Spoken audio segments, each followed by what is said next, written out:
ನಮಸ್ತೆ. ಎ.ಎಮ್.ಸಿ ಅವರ ಪಾತ್ರೆಯಲ್ಲಿ ಏನೆಲ್ಲ ಮಾಡಬಹುದು ಅಂತಂದು ನಾವು ಹಲವಾರು ವಿಡಿಯೋಗಳನ್ನು ನೋಡ್ತಾ ಇದ್ದೀವಿ. ಹಾಗೆಯೇ ಇವತ್ತಿನ ದಿನ ನಾನು ಹೀರೆಕಾಯಿ ಪಲ್ಯನ ತುಂಬ ಟೇಸ್ಟಿಯಾಗಿ ಹಾಗೆಯೇ ಕ್ವಿಕ್ಕಾಗಿ ಯಾವ ರೀತಿ ಮಾಡಬಹುದು ಅಂತ ತೋರಿಸ್ತಾ ಇದ್ದೀನಿ. ತುಂಬ ಸಿಂಪಲ್ಲಾಗಿದೆ ಫ್ರೆಂಡ್ಸ್. ಹಾಗೆ ತುಂಬ ಜನ ಕೇಳ್ತಾ ಇದ್ದರು, ಇದರಲ್ಲಿ ಎಣ್ಣೆ ಹಾಕಲಿಲ್ಲ ಹಾಗೆ ಮಾಡಬೇಕು ಅಂತ ಹೇಳ್ತಾ ಇದ್ದೀರಾ, ಎಣ್ಣೆ ಹಾಕು ಕೂಡ ಮಾಡಬಹುದಾ ಅಂತಂದು. ಖಂಡಿತವಾಗ್ಲೂ ಮಾಡ್ಕೋಬಹುದು ಫ್ರೆಂಡ್ಸ್. ನಾನಿಲ್ಲಿ ಒಂದೇ ಒಂದು ಟೇಬಲ್ ಸ್ಪೂನಷ್ಟು ಎಣ್ಣೆ ಹಾಕಿದ್ದೀನಿ. ಸಾಸಿವೆ ಜೀರಿಗೆ ಸಿಡಿತಿದ್ದಾಗೇ ನಾವು ಹೆಚ್ಚಿರ್ತಕ್ಕಂತಹ ತರಕಾರಿ ಅಂದರೆ ಈರುಳ್ಳಿ, ಹೀರೆಕಾಯಿ, ಕರಿಬೇವು, ಹಸಿಮೆಣಸಿನ್ಕಾಯಿ ಇಷ್ಟನ್ನು ಕೂಡ ಒಟ್ಟಿಗೆ ಹಾಕಿದ್ದೀನಿ. ನಾವು ಪಲ್ಯ ಮಾಡುವಾಗ ಫಸ್ಟು ಈರುಳ್ಳಿನ ಹಾಕಿಬಿಟ್ಟು ಬಾಡಿಸಿ ಆಮೇಲೆ ತರಕಾರಿನ ಹಾಕ್ತೀವಿ. ಇದರಲ್ಲಿ ಯಾವುದು ಬೇಡ, ಈ ರೀತಿಯಾಗಿ ಒಟ್ಟಿಗೆ ಹಾಕ್ಕೊಂಡ್ಬಿಟ್ಟು ಒಂದು ಸಲ ಕೈ ಆಡಿಬಿಡಿ. ಕೈ ಆಡಿದ್ದಾದಮೇಲೆ ಸ್ವಲ್ಪ ನೀರನ್ನ ಮಿಕ್ಸ್ ಮಾಡಿ ಇದರದ್ದು ಲಿಡ್ ಏನಿದೆ ಅಲ್ಲ ಅದನ್ನು ಕ್ಲೋಸ್ ಮಾಡಿಬಿಡಿ. ಇವಾಗ ನೀವು ನೋಡ್ತಾ ಇದ್ದೀರಾ, ಇಲ್ಲಿ ನಾನು ರೆಡ್ ಮಾರ್ಕ್ ತೋರಿಸ್ತಾ ಇದ್ದೀನಿ. ಈ ರೆಡ್ ಮಾರ್ಕು 98 ಡಿಗ್ರಿಗೆ ಬರಬೇಕು. ನಿಮ್ಮ ತರಕಾರಿ 40% ಬೆಂದ್ಬಿಟ್ಟಿರುತ್ತೆ.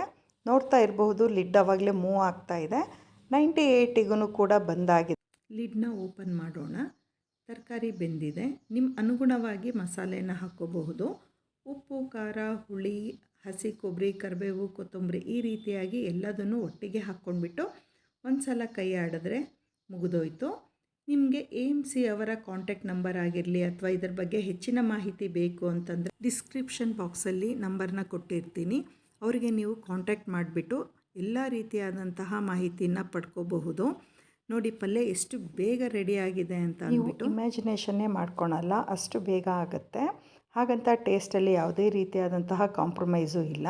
ಮತ್ತು ಲಿಡ್ನ ಕ್ಲೋಸ್ ಮಾಡಿಬಿಟ್ಟು ಇಲ್ಲಿ ನಾನು ತೋರಿಸ್ತಿರ್ತಕ್ಕಂತಹ ರೆಡ್ ಮಾರ್ಕು 98ಗೆ ಬಂತು ಅಂದರೆ ನಿಮ್ಮ ಪಲ್ಯ ರೆಡಿ ಆಗಿದೆ ಅಂದ್ಬಿಟ್ಟು ಪ್ರತಿ ಬಾರಿನೂ ನಾವು ಲಿಡ್ನ ಕ್ಲೋಸ್ ಮಾಡಿದಾಗ 98 ಡಿಗ್ರಿಗೆ 1ರಿಂದ 1.5 ನಿಮಿಷದಲ್ಲಿ ಬಂದ್ಬಿಡುತ್ತೆ. ಎ.ಎಮ್.ಸಿ ಕುಕ್ವೇರ್ಸ್ ಅಂತಂದ್ರೇ ಹಾಗೆ smart, quick and healthy, tasty ಅಂತ ಹೇಳಬಹುದು.